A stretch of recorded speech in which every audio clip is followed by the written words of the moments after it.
All right, what's up, guys? So, in this video, we're simply going to be covering one simple tactic that you guys have to be implementing on sales calls. And it's not something that you could just develop overnight. It's not something that I could say, hey, just start doing this and it's going to click right away. It's a skill that takes time to develop, and the only way out of is through.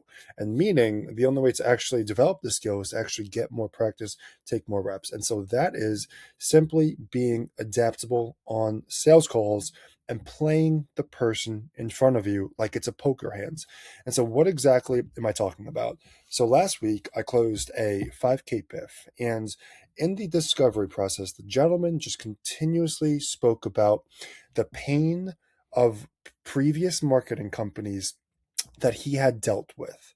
And so, obviously, the point of the discovery process is meant for the prospect to discover the truth about their situation. And this is allowing the prospect to have an increased awareness as to kind of what they're doing isn't working, and what they have done clearly hasn't worked, and exactly why they're not working with them right now. And it's meant to develop high awareness and high urgency. And urgency can be developed through defining the cost of inaction and asking impact questions as well. And so, playing the person in front of you and being adaptable. And now in the discovery process, we're using everything that they give us as ammunition to pre-handle and to handle objections when we pitch. And so that their minds, it's simply just eliminated of all objections, and it really just comes down to price.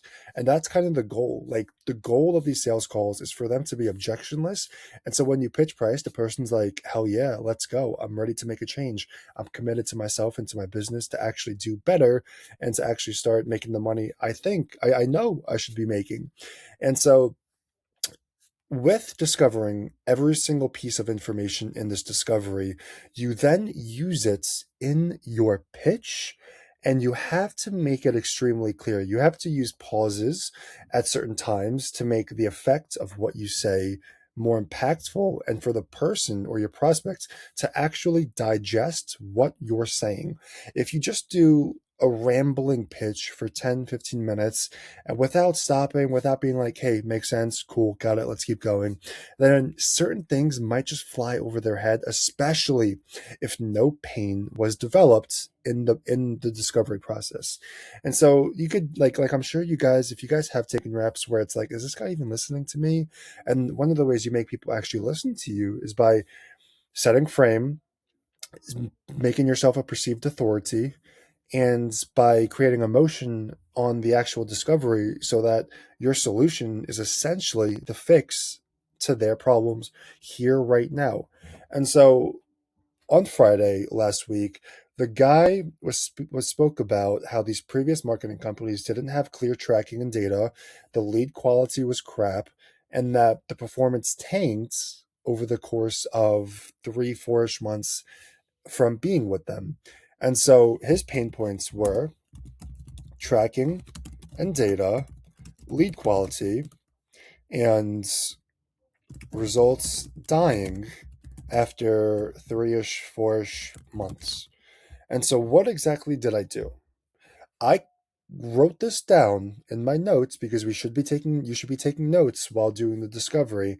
And I made sure during my pitch, which should last anywhere between 5 to 7 minutes, sometimes even shorter if the person's just super warm, but my pitch is typically around 5 to 7 minutes. I made sure that I had to mention all of these points.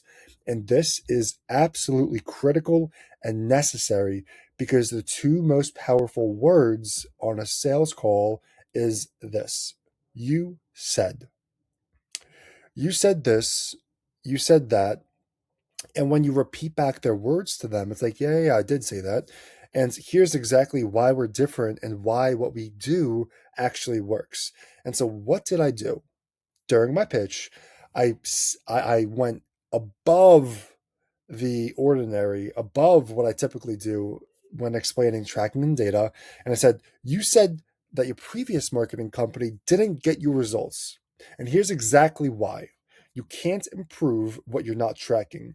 And so the company had no idea for your clear ROI and no idea for every $1 you put into Meta, you get 3 or 4 or 5 or whatever it might be out.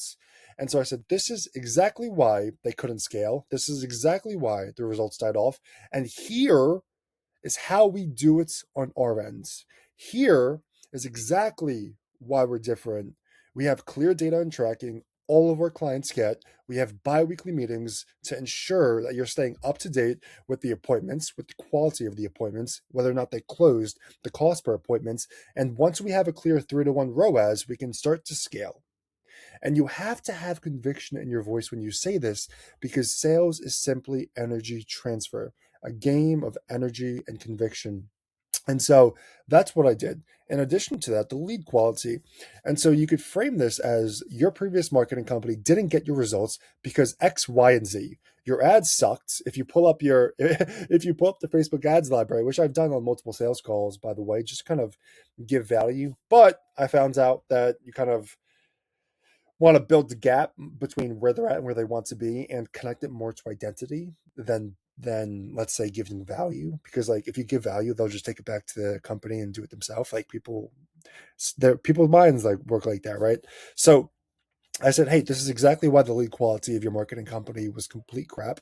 And this is exactly why we're different. And here's how we do it. And then I explained to him how we do it for both 1 and 2, in addition to the third one, which is, hey, here's exactly why your results are dying after 3 to 4 months.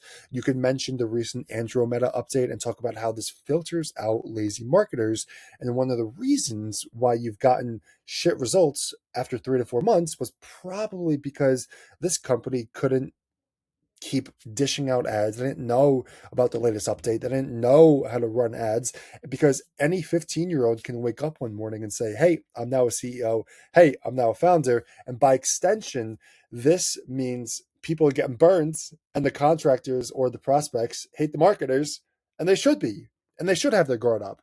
And when people get defensive or when people get angry, when you have typically more type A individuals, it's not an offense to you personally. It's an offense to the industry, to their past experiences, because every single thought and feeling you have comes from an experience of the past. And so you have to pry this out of them on the discovery, because again, this is your ammunition for when pitching and when objection handling, though the point is to make it objectionless. And that's why you pre-handle objections in the discovery and get commitment by saying, hey, given everything makes sense on this call, we ready to give a hell yeah? Or no, I don't want to do this today. And you could do something like that. But I hope this helps you guys on sales calls, because sales is obviously I think it's the most high paying profession on earth. And that's because there's no business alive without good salespeople, because that's the front end. And if you're not making money, then you have shit sales reps. So I hope this video gives you guys value, and hopefully you can take something, at least just one thing. Just take one thing from this video and apply it into your next sales call. And keep this in mind. Be a good listener as well. A lot of times I've caught myself earlier on in my career just not listening, playing back my sales calls and be like, dude, Marco, you did not listen to what this guy just said. And I went on to the next question, or I went into the pitch, because you have to be listening. And if a prospect's like, keeping things vague, keeping things cloudy, there's a reason for that. And think about your life. Have you kept things in the fog? Have you kept things unclear? That's because it's the truth, and the truth hurts. And you need to pry the truth out of people, and you need to get them to be specific with their goals, specific as to why they haven't hit them yet. And that's going to bring pain, awareness, and urgency to the table, which is your goal. And the most important thing is we're coming from a place of wanting to help, because the difference between manipulation and influence is one word, and that word is intent. What are your intentions? If you have shit intentions, you're going to fade out. You're going to have a terrible reputation. If you have good intentions, you're going to grow your business on autopilot. So that's that. I'll see you guys in the next.